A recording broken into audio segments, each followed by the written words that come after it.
Bonsoir à tous, bien-aimés dans le Seigneur, chers téléspectateurs, comme je vous l'avais promis, voici notre première édition GGC Jeune et Jolie in Christ.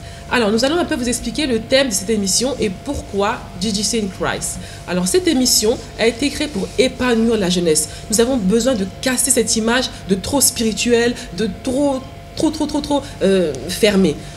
Jeune et Jolie est là pour avoir des personnes qui sont sur le plateau pour rigoler, pour avoir des thèmes sérieux, mais quand même qui sont traités avec vraiment joie. Donc voilà, GGC est là pour aussi promouvoir les talents. Si vous êtes designer, si vous êtes chanteur, si vous êtes sportif, si vous êtes animateur, GGC est là pour vous promouvoir. Donc n'hésitez pas sur Facebook Oli TV Inbox à donner vos contacts et on sera vraiment heureux de vous recevoir. Donc aujourd'hui, le thème que nous allons aborder est sur l'habillement, la tenue vestimentaire. Alors, beaucoup de personnes se posent la question, mais en tant que chrétien, quelle tenue devons-nous adopter? Est-ce que la mode et la chrétienté peuvent aller ensemble? Et aujourd'hui, nous avons un serviteur, je suis vraiment ravie de le recevoir, notre frère Yvan Delange. Alors Yvan, dites-nous un peu qui vous êtes, présentez-vous à nos téléspectateurs. Tout d'abord, merci de me recevoir. C'est vraiment un privilège d'être ici présent aujourd'hui sur le plateau. Merci beaucoup. Je suis un jeune pasteur et en tant que jeune pasteur, j'évolue dans une église qui s'appelle Kodesh Assembly. Et je sers en tant que pasteur résident au sein de cette église. Et dans ma vie de tous les jours, je travaille en tant que sales consultant. Et j'ai une passion pour le fashion. Ok. J'ai une passion pour le fashion. Et dans mes heures perdues, je fais beaucoup de fashion, la mode, wardrobe consultant, image consultant. Ouais, c'est bon à savoir parce que je pense que j'en ai besoin aussi. C'est bon à savoir. Consultant en image, donc je fais beaucoup de choses comme ça au sein de ma communauté. Aider les gens qui ont besoin d'aide, qui ne savent pas comment s'habiller. Donc vous savez où aller maintenant. Ouais. Pour leur jour spécial, donc je fais beaucoup de ça. Génial. Et j'ai aussi étudié le fashion and textile dans une école d'art ici à Londres. Donc c'est vraiment une passion pour moi et c'est quelque chose dans quoi j'aimerais exceller au fur et à mesure. Vraiment, je suis vraiment choquée parce que je ne savais pas du tout que tu faisais dans le fashion. Vraiment, là je vois que c'est vraiment une connexion divine. Je t'ai invité parce qu'on s'était rencontrés à Oclara Fashion Show qui se passe chaque année en avril et j'avais vraiment aimé ton style vestimentaire. Donc je me suis dit, oh Seigneur, mais qui pourrais-je inviter pour la première émission? Et là tu me dis que tu es dans ça, donc je suis vraiment choquée, c'était vraiment pas attendu. Donc voilà, notre premier thème, donc comme je l'avais dit, on aimerait savoir en tant que chrétienne, quelle tenue adopter, quel style adopter, parce qu'on veut être chrétien, on est chrétien, mais aussi on veut se sentir à l'aise dans ce qu'on met, on veut se sentir à l'aise, on veut être fashion. Donc j'aimerais savoir en tant que chrétien, quelle tenue adopter? Dites-nous un peu. Bon, je pense que tout d'abord c'est un thème très important parce que c'est des choses dont on ne parle pas à l'église et ce sont des sujets qui sont assez tabous. Donc franchement ça me fait vraiment plaisir que tu abordes le sujet. Merci, et, merci. Pour commencer, je pense qu'il n'y a pas un style ou bien une mode définie de la manière dont les chrétiens doivent s'habiller. C'est-à-dire que tu peux t'habiller de la manière qui te plaît, parce que l'habillement reflète ce que tu es à l'intérieur. L'habillement reflète ce qui est dans ton cœur, ce que tu es à l'intérieur. C'est pour ça que je dis toujours que la manière dont on s'habille est très importante. Donc je pense qu'il n'y a pas une manière définie dont les chrétiens doivent s'habiller. Tu peux t'habiller de manière décente, la manière qui te plaît, qui, selon toi, tu penses glorifie Dieu. Oh, d'accord. Donc, j'aimerais savoir, donc, en tant que chrétien, on peut allier la mode et la chrétienté. C'est pas un péché, on veut savoir si c'est un péché.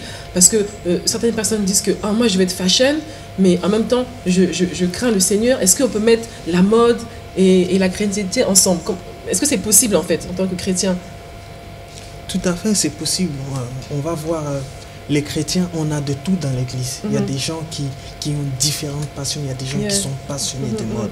Il y a des gens qui sont passionnés de photographie. Il y a des gens qui sont passionnés de vidéos. On voit de tout dans l'église. Donc, la mode est aussi quelque chose que les chrétiens sont confrontés à cela. C'est quelque chose qui fait partie intégrante de la vie de chaque être humain. La manière dont tu t'habilles. Donc, je pense que la mode est quelque chose que tout chrétien est confronté à ça. Donc c'est quelque chose de très important. Donc c'est possible, donc c'est possible d'allier la mode d'être chrétien et d'être passionné de mode et faire de la mode ton métier et voilà quoi. Super, de vivre de ça. Super. C'est vrai que souvent on a un petit blocage et on se pose la question, donc c'est pour ça que je voulais aborder ce thème, parce que moi j'aime beaucoup la mode. Et je pense qu'il y a beaucoup de personnes qui aiment aussi la mode et des fois on se pose, on dit je suis chrétien, est-ce que je peux pas, et sincèrement la réponse que vous m'avez donnée, ça m'encourage et je pense que ça encourage beaucoup d'autres personnes qui avaient ce blocage là. Merci beaucoup pour cette réponse. On va comment dirais-je, certaines personnes disent aussi que voilà, moi je suis chrétien, j'ai la foi en Dieu, je peux m'habiller comme je le souhaite. C'est-à-dire que ma relation entre moi et le Seigneur, elle est intime. Donc, je peux mettre ce que je souhaite. En tant que chrétien, je mets ce que je souhaite. Il n'y a pas de souci à ça. Est-ce que le fait qu'on ait une relation intime avec le Seigneur, ça s'arrête là? Dieu regarde le cœur et pas à l'extérieur. Donc, on peut mettre ce que l'on souhaite ou pas? J'aimerais savoir, en fait. Je pense que c'est une très bonne question. Déjà, effectivement, il ne doit pas avoir de malaise dans la manière de s'habiller. Si tu es convaincu, tu dois être confident que la manière dont tu t'habilles, ça te plaît et tu te sens à l'aise. Maintenant, le problème, c'est vrai que Dieu regarde au cœur, n'est-ce pas? C'est très important, Dieu regarde au cœur, c'est vrai. Mais on vit en communauté et dans cette vie en communauté, c'est que ta manière de t'habiller doit refléter Christ. Ta manière de t'habiller ne doit pas être choquant. Tu ne dois pas choquer les gens, mais tu dois t'habiller bien. Tu peux t'habiller très bien de manière décente sans forcément choquer ton prochain, parce que la Bible nous dit que nous sommes les gardiens des uns des autres. Tu es le gardien de ton frère, tu es le gardien de ta soeur. Donc tu ne dois pas être une pierre d'achoppement pour ton frère, pour ta soeur. C'est que dans ta manière de t'habiller, tu reflètes la vie de Christ. Dans ta manière de t'habiller, tu dois te poser une question: que ferais-je Jésus à ma place?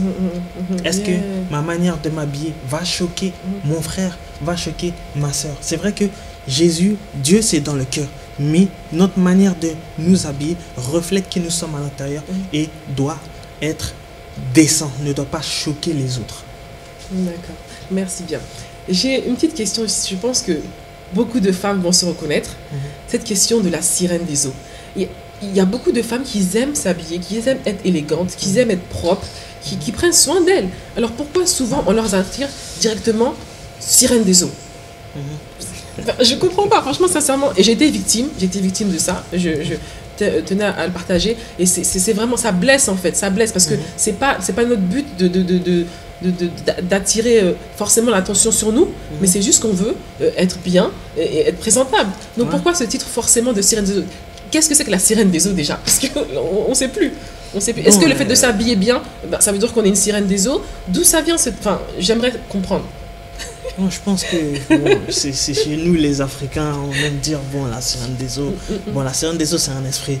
C'est un esprit marin en fait, qu'on attribue souvent aux femmes parce que c'est un peu, on va dire, cet esprit-là d'être extravagant, cet esprit-là de vraiment de paraître, je vais dire, si je peux m'exprimer ainsi.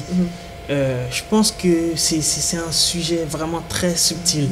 C'est un sujet vraiment très subtil, c'est-à-dire que en fait, il y a cette ligne-là à ne pas franchir où les femmes, en même temps qu'elles doivent être décentes, s'habiller de manière décente, se maquiller de manière décente, ne doivent pas être aussi extravagantes dans leur manière de faire. Donc, je pense que c'est un terme un peu fort souvent que les gens utilisent pour décrire la manière dont une femme s'est habillée, la manière dont une femme s'est maquillée. Bon, c'est dommage, mais je pense que ce terme ne devrait pas être utilisé pour définir quelqu'un. C'est-à-dire que si par exemple, tu reçois vraiment une révélation qu'il y a quelque chose, il y a quelque chose qui se cache, il y a un esprit qui se cache. Voilà, je pense que ça, c'est un autre sujet, s'il y a un esprit qui se cache. Mais voir une femme et voir qu'elle est maquillée, dire que c'est la sirène des eaux, je pense que c'est un terme un peu fort, souvent que les gens utilisent mal et utilisent pour choquer les gens. Je pense que faut plutôt encourager les gens dans la démarche, la manière de faire, n'est-ce pas? C'est-à-dire qu'on peut organiser des réunions, des rencontres, comment les femmes doivent se maquiller, comment les femmes doivent paraître dans la mesure du possible pour ne pas choquer, pour ne pas être extravagant. Et comme je dis, tout dépend de ce que tu as dans le cœur. Les gens ne prêtent pas trop attention à leur manière, n'apportent pas trop d'importance à leur manière de s'habiller, mais je dis toujours que l'habillement est important, l'habillement reflète ce que tu es à l'intérieur. Et tu vas voir que souvent, des gens, ils portent des t-shirts déchirés, c'est un style, on va dire que c'est une mode, c'est un style, ils portent des t-shirts déchirés, des jeans déchirés, tout ça. C'est pas forcément mauvais, tu vois, non, c'est une mode, c'est un style, c'est pas forcément mauvais, mais ça reflète, tu vois, non, la manière dont tu te ressens à l'intérieur. Maintenant, il y a une différence entre la mode, il y a une différence entre être bien habillé. Je pense qu'en tant que chrétien, c'est-à-dire que tu dois marcher selon la parole de Dieu. Tu ne dois pas suivre la mode. Tu peux dire que par exemple, il y a une certaine mode qui te plaît. C'est pas mauvais. Tu peux aimer une certaine mode, mais tu ne dois pas suivre la mode en tant que chrétien. Ça, c'est le bon point, suivre la mode. Donc, en tant que chrétien, est-ce que vous pouvez nous conseiller, comment dirais-je, est-ce qu'il y a une marque de vêtements, pour les chrétiens? Est-ce que ça existe en fait? Je me demandais, est-ce que ça existe il y a une marque spécifique pour les chrétiens, actuellement pour les jeunes chrétiens? Parce que ce serait bien de savoir ça quand même. Je ne sais pas, j'aimerais savoir. Bon, je pense pas qu'il y a une marque spécifique pour les chrétiens. Les chrétiens portent beaucoup d'habits et on voit de nos jours, avec l'évolution du temps, que les chrétiens s'habillent beaucoup et utilisent beaucoup de marques qui ne sont pas forcément des marques chrétiennes. Il y a des marques qui existent, qui ont été créées par des chrétiens, pour des chrétiens, mais qui ne sont pas peut-être assez famous.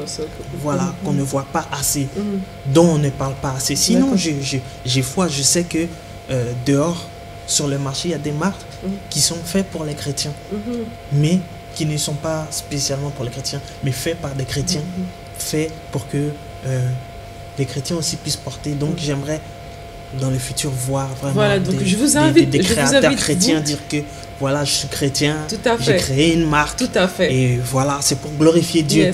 Tout à fait. Donc, vous qui êtes designer ou qui avez votre propre marque en tant que chrétien, n'hésitez pas, je vous en prie, à venir sur le plateau. On veut vous entendre, on veut vous écouter. Donc, nous allons avoir une petite pause et on revient après. À tout de suite.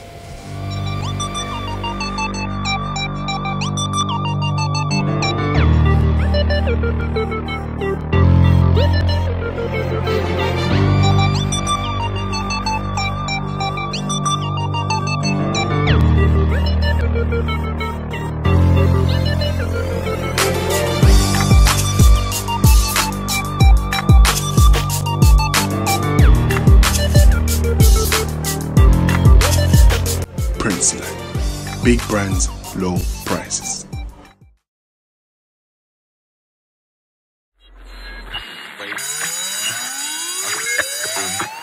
Nous revoilà encore sur le plateau GGC.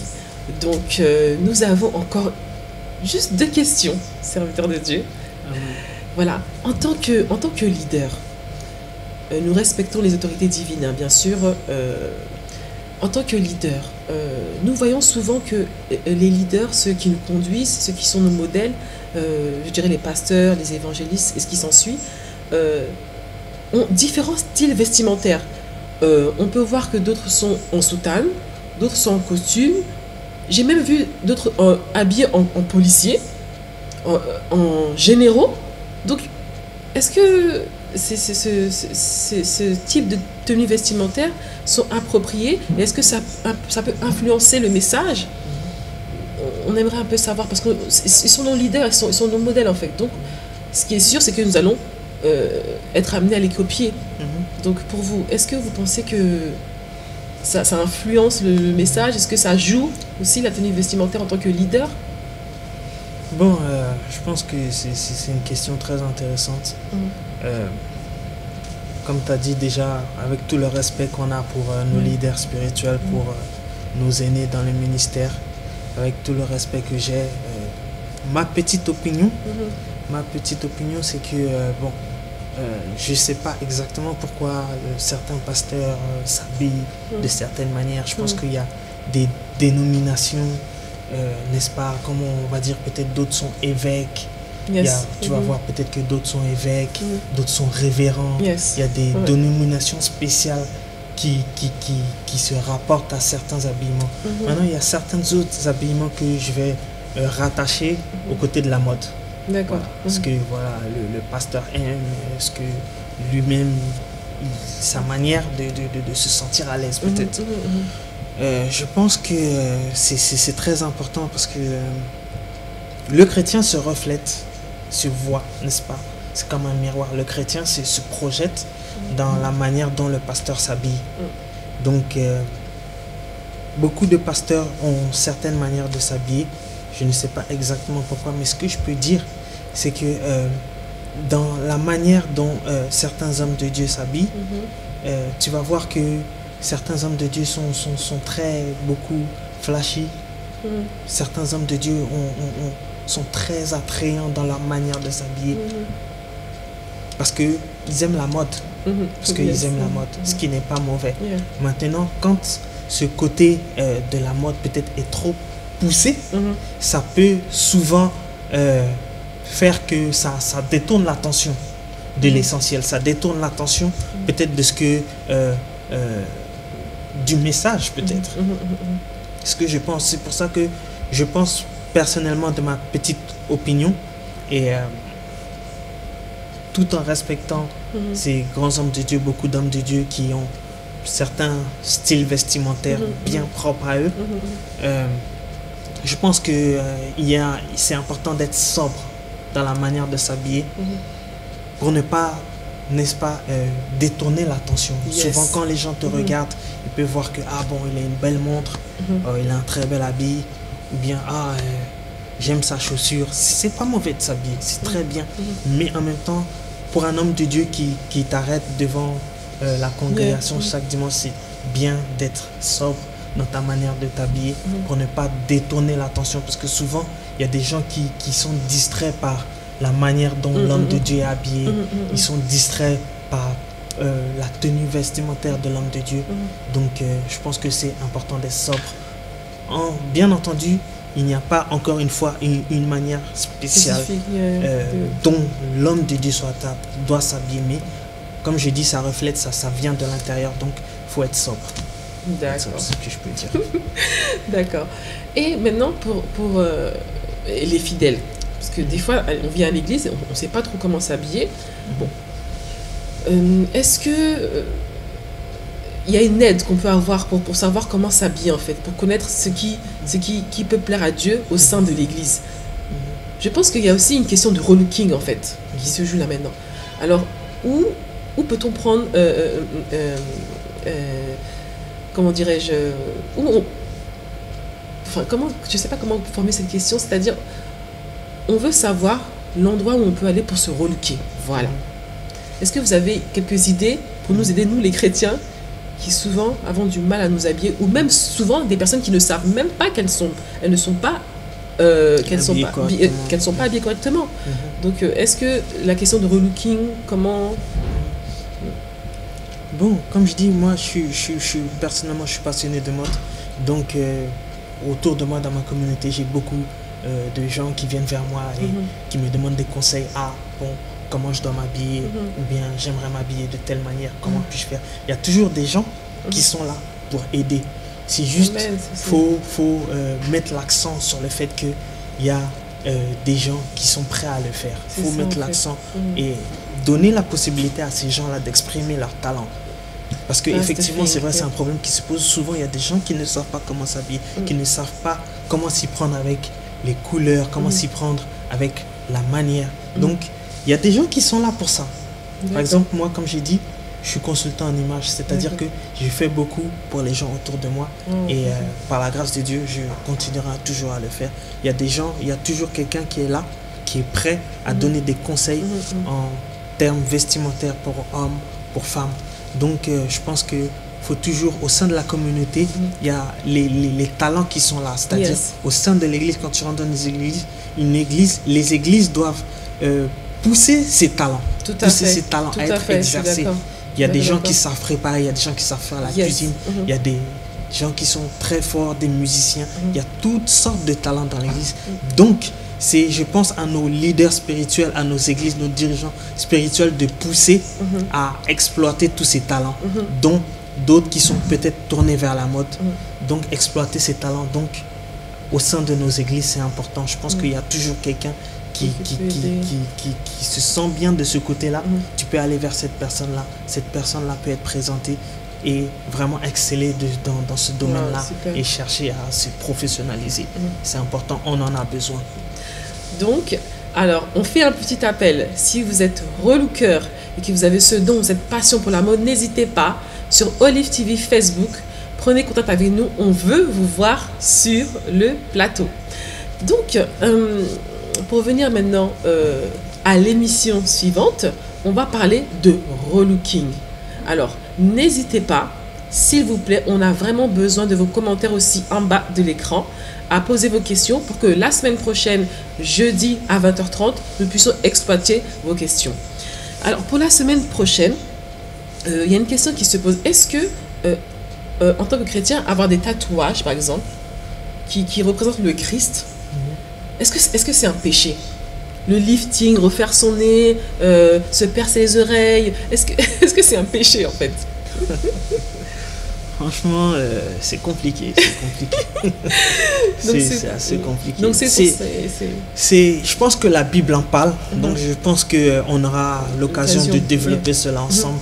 C'est pas approprié. Je pense que le fait de se refaire le visage, ou bien se refaire certaines parties du corps, je pense qu'il y a la chirurgie réparatrice, et il y a la chirurgie plastique, c'est-à-dire qu'il y a le côté esthétique et il y a le côté pour réparer. Je pense que c'est pas mauvais s'il y a par exemple dû à un accident, peut-être dû à certaines circonstances de la vie, d'avoir recours à certaines chirurgies par rapport au corps humain.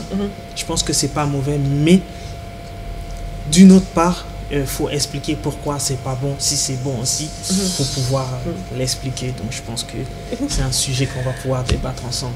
Donc notre prochain thème, n'oubliez pas, alors la semaine prochaine, jeudi 30 sur Olive TV Facebook, et vous serez aussi nous serons aussi présents sur Canal+, sur StarTime, Easy TV, TNT au Congo sur la chaîne nationale. Donc n'hésitez pas à mettre vos commentaires, c'est vraiment important pour nous parce qu'on a besoin de savoir ce que vous pensez, vos idées aussi. On a besoin de vous. JGC est là pour vous. Donc nous attendons la semaine prochaine. Je voudrais remercier l'équipe technique d'Olive TV et bien sûr mon invité Yvan Delange. Donc nous attendons la semaine prochaine, jeudi 30. À bientôt, je vous aime. Soyez dans la paix du Seigneur. Bye bye.